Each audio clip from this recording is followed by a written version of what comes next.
Okay, students, let me get rid of this area. Here's first day of Mod 2. I'm also going to send home the answer key to the 4-page packet that you turned in that we get handed back today on the released items from the DCAS. I'm going to, each time we do one of those, including the one you do today, review stuff, I'm going to work out every problem on it so you have these videos to look at prior to the part. Go back and read DCAS in April. And review and watch these videos to go along with those problems. Okay, and of course you can watch any of the videos, but for sure these review ones that we are doing. All right, so today we're talking about ratios, proportions, geometric means, and similar triangles. This is the basics. Day one we'll get into more complicated ones and figures next class. Okay. So first thing, if you don't know what ratio is from middle school, ratio is a fraction. Okay. So whenever you think ratio, you don't think fraction. Whenever you see it written like this, you're going to write it as a fraction if it's wanting you to compare it to two other lengths, as we will see down, or actually on the next page, I guess. And if it's in a story problem like this, it's usually, you're going to automatically think put an x behind each one. So 2x, 3x, 3x, 6x, 8x, in this case 3x and 4x. It says the perimeter rectangle is 280, the ratio of the width to the length. So I draw a rectangle. I want to see it drawn. The width, 3x, the length, 4x. Put them in there. Perimeter, you should know, means adding up all the sides. So now I just add them all up. 8x plus 6x is 14x equals 280. Divided by 14 on both sides, x equals 20. Go back and read the question. Didn't ask for x, it asked for the length of the rectangle. Here's the length, 4 times x. 4 times 20 is 80 in centimeters. Go back. It's a story problem, so you got to find the units. If you forget the units, it's -1. Okay? So 2 and 3 are the same way, doing what they want to hear. Next, solve proportions. You did this in middle school, maybe even in elementary school. There are 3 ways to solve proportions. You can choose to learn one of the ways. If you only learn one way, which you learned in middle school, it's number 3. Sometimes that's the only way you can do it. And we'll see problems on the next page. That is the only way. But I always do 1 or 2 first. And if I can't do 1 or 2, then I go to number 3. So an example of number 1, it says reduce both sides first, then cross multiply so they go each other and solve. Well, I can't reduce that side, but I can reduce 13 over 52 down to 1/4. So now it's very simple. 1 over 4 equals x over 4, so therefore x has to equal 1. Okay, next one, I could take the GCF here. The GCF of 16 and 40 is 8, divide each by 8, and I get 2 over 5. Then I must cross multiply and solve. You notice I have parentheses around this. Whenever there's more than one term in the numerator or the denominator, you must have parentheses around it so you make sure that you distribute when you cross multiply. Another way, number 2, it says check how many times the denominator multiplies or divides to the other one, and then do the same for the numerators, for example, or it could have been numerators to denominators. In this case, it's denominators to numerators. So I ask myself, 10 times what is 70 times 7? So that means I have to do the times 7 in the same direction up here. 9 times 7, this has to be 63. So I said 9x equals 63 and x equals 7. Now, of course, I could have cross multiplied right from the get-go. Number 3, if that's all you like doing, that's 630 equals 90x. Divide each side by 90 and you get your 7 that way. You'll still get the same answer. Okay, solving proportions. You should know that proportion, if I ask what a proportion is, the definition of proportion is a ratio that equals another ratio. I just put an equals on a ratio that equals another ratio. And a ratio, remember, we just learned is a fraction. So a fraction that equals another fraction. Okay. Uh, now, what we're doing is we're trying to make equal fractions on each side. To do this, based off of this 1 right here. Okay, so one thing you gotta remember is your means and extremes. Is normally written as A over B equals C over D. The B and C, which are closest together in the alphabet, are called your means, and your A and your D are your extremes. Just think extreme means far apart. So the A and D is the furthest apart in the alphabet. So these 2 positions are your extremes, these 2 are your means. So what always has to be true is when I cross multiply, my means must equal my extremes.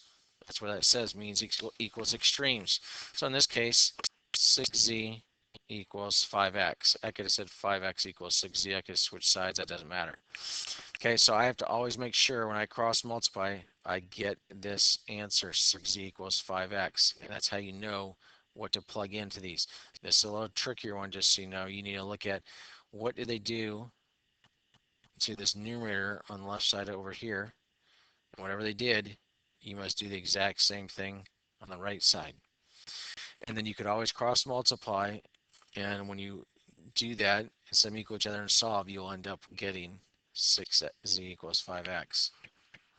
All right, down here, next section, we have, remember, anytime it's written with nothing above it, we know it means the distance from A to B, distance from A to E. So this is not a segment bar, this is a fraction bar.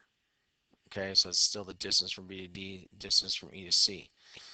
And then, of course, these are slopes of the segments, changing Y over changing X, okay, from algebra 1. Now, I'm doing number 21, which is the hardest one of these by far. Okay, so you see how it's done. So again, another word for distance formula is Pythagorean theorem. I've quizzed you on this, and I'll keep quizzing you verbally in class for extra credit throughout the time and throughout the year. So A to E. Notice this is at an oblique angle. Remember, we have three types of lines: horizontal, vertical, and oblique. We cannot call it diagonal because now you know what a diagonal is. We have any type of convex polygon and we connect any two vertices together that are not already connected together. That is what a diagonal is in geometry. So this is, we don't call this diagonal, it's called oblique. And I've quizzed you on this, and I'll continue to quiz you verbally in class for extra credit. Okay, so then I'm using Pythagorean theorem. Or another word for distance formula is Pythagorean theorem. I quizzed you on that verbally for extra credit, and I'll continue to do that. So instead of plugging into the distance formula, which you could, I'm drawing myself a right triangle and doing Pythagorean theorem. So I counted that distance, that is 6. I counted this distance, this is 8. And since I know my Pythagorean triples, I know this is 10, 6, 8, 10 right off the top of my head without doing any calculations. Okay, otherwise you're going to do 6 squared plus 8 squared equals c squared, and then solve it for c. 36 plus 64 is 100. The square root of 100 is 10. Now you ask, what's a Pythagorean triple? That's what I have written over here. Pythagorean triple. That is when all three sides of a right triangle are all natural numbers. There are no radicals on any side. Most of the time you're going to have a radical on at least on one of the sides. But when all three side lengths are natural numbers, no radicals at all, that's called a Pythagorean triple. The top 5 Pythagorean triples to memorize for extra credit. They will be on your extra credit on quizzes and tests from here on out. I want these memorized. You're going to use these not only in this module coming up. Actually, you could have used it right here if you already knew them. Okay, but also mainly in this module big time, but you'll see on the DCAS, you'll see on the SATs, next year in Algebra 2, pre-calculus, calculus. Okay, those going on. Get these memorized. These are called the parent functions because these are the lowest ones. You can't reduce these any further. Now I could sit there and what we call our multiples of these parent functions. So if you want to think these are parent functions, then the other ones would be children. Okay, they're multiplied, the parent multiplies, and you get larger numbers here. Okay, so if I take out 3, 4, 5, and I double it, what do I get? 6, 8, 10. That's why I knew 6, 8, 10 was a Pythagorean triple right there, because I know my 3, 4, 5 Pythagorean triple just doubled is 6, 8, 10. So it would save you time.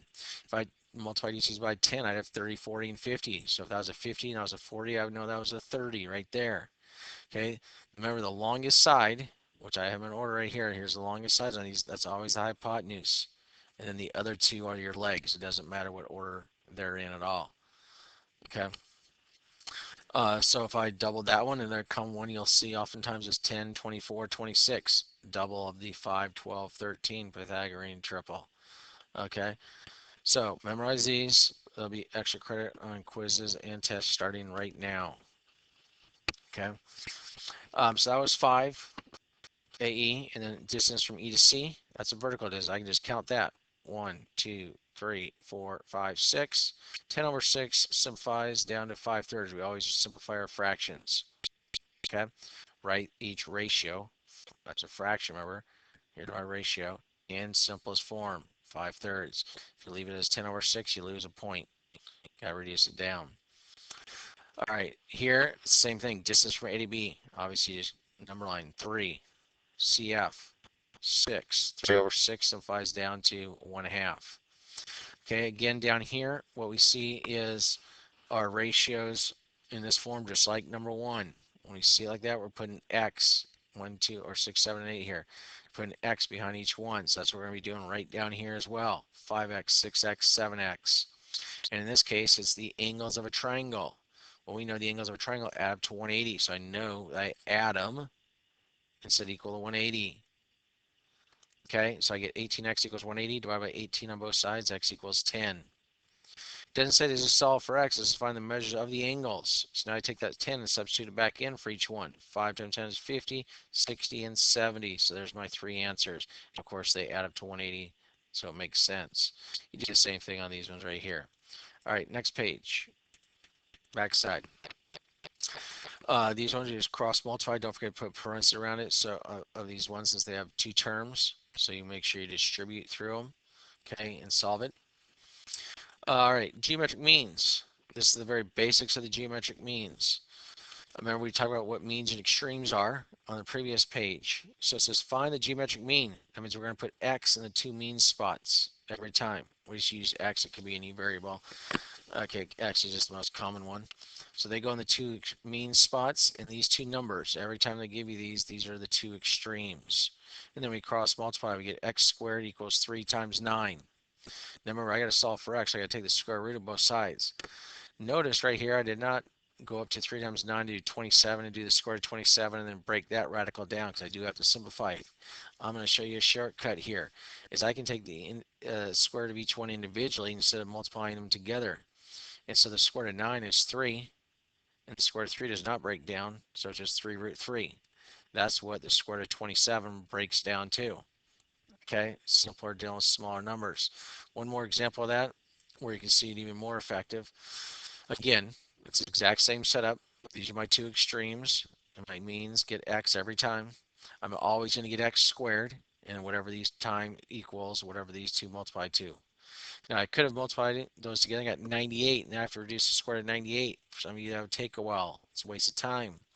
Okay, so notice again, I broke into individual ones. Square root of 7 and square root of 14. Now why am I doing that? Because I can now simplify this, or not simplify, but I'm just changing it. Square root of 14, I see it has a 7 in it, doesn't it? 14 is 7 times 2. And I'm looking for pairs of radicals together. Okay, because square root of 7 times square root of 7, I should immediately know from algebra 1 is 7. When you multiply the same radical together, same number underneath the radical together, all it does is take off the radical. That's the simplest way to remember it. Obviously, you could waste your time, go 7 times 7 is 49, get the square root of 49 and break that back down to 7. Okay, but if you're talking about speed, competition, you want to know, boom, square root of 7 times square root of 7 is 7. And the square root of 2 does not break down, so there's my answer, 7 square root of 2. Okay. Down here, they give us a ratio again. And they say this ratio is, remember, is means equals this ratio. Remember, ratio is a fraction, so 3/4 equals the length of AC. AC is x over the length of AB, 12. 3/4 equals x over 12. Again, I could cross multiply. 36 equals 4x, x equals 9. Or as I would have done, I would have said 4 times what is 12? 3. So 3 times 3 is 9, and x is 9. You're going to do the same thing for these ones right here. Okay. Now we get to similar triangles. Now, remember these are called overlapping triangles also. So if you ever see that phrase overlapping, because they overlap. Okay. That means, remember when we talk about overlapping triangles before, it either shares a common side or an angle. In this case, it shares this angle right here. So angle A is congruent to angle A, reflects our property of congruence. Okay, when you have overlapping triangles, these 2 segments have to be parallel. All the sides have to be parallel. This side is parallel to this side is parallel to the whole long side, and this side's parallel to this side. Okay, and now that we have parallel lines cut by transversal, we know corresponding angles are equal. Corresponding angles are equal. So if they're asking why do we know these two triangles are similar, there are three ways of proving triangles similar. It is either three ways of proving triangles similar. AA, SAS similarity, and SSS similarity. Okay, all overlapping triangles like these here are AA similarity for these three right here.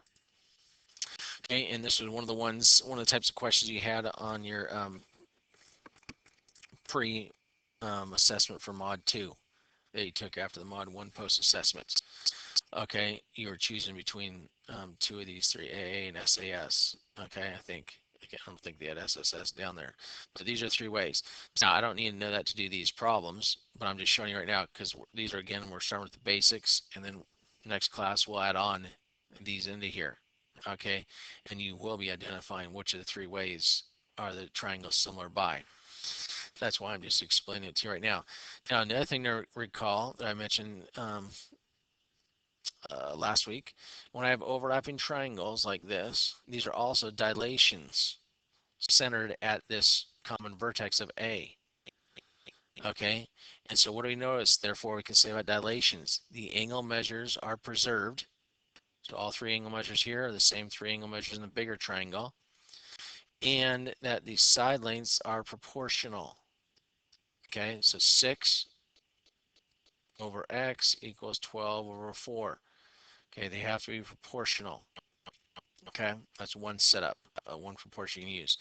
So since these are beginning ones for you, they're telling you what pieces of the sides to set up to make equal each other, and then solve for the one that's missing. In this case, BC. Put X there, or whatever variable you want. Okay, on the other worksheets coming up, next class, you will not have these given to you, and you set up your own ratio, but it's got to be consistent on both sides of the triangle. So for example, I could do 18 over 33. So I did the whole of AE over the whole of the small triangle over the whole of the big triangle. Well, if I did that on this side, it'd be whole of the small 12 over whole of the big. Well, this piece is x, so it'd be 12 plus x, the whole of the big. That's just one way of setting up proportion. You don't have to. I can know that that whole thing is 33, so that makes this 15 down here. Okay, and I could go back to like I did over here and do 18 over 15 equals 12 over x. It's the same ratio I'm doing on both sides. That's the key. I cannot switch them. Okay, so do what it says here. The length of AB is 6 over BC is x. We don't know that one. Length of AE is 12 over the length of ED, 4. I did the same piece. Full over partial, full over partial. Okay, and now I can either cross multiply and get 12x equals 24, x equals 2. I could multiply this, or say 12 divided by what is 6? 12 divided by 2 is 6. So 4 divided by 2 is 2. Or I could reduce 12 over 4 down to 3 over 1 and get 3 times what is 6, 2, and 1 times 2 is 2. So I just showed you all three ways in the previous page of solving proportions using that proportion right there to get x equals 2. Okay, and then you supply that on these other three right here. Again, these are beginning ones, so they're telling you exactly how to set it up. This is not the only way, as I just showed you. I'm on this one here. I could have gone this piece over this piece equals this piece over this piece, or I can go this piece over the whole equals this piece over the whole. Okay, those are your two common ways that you'll set them up. Okay, when you get to the next worksheet. And that ends it, just under 20 minutes.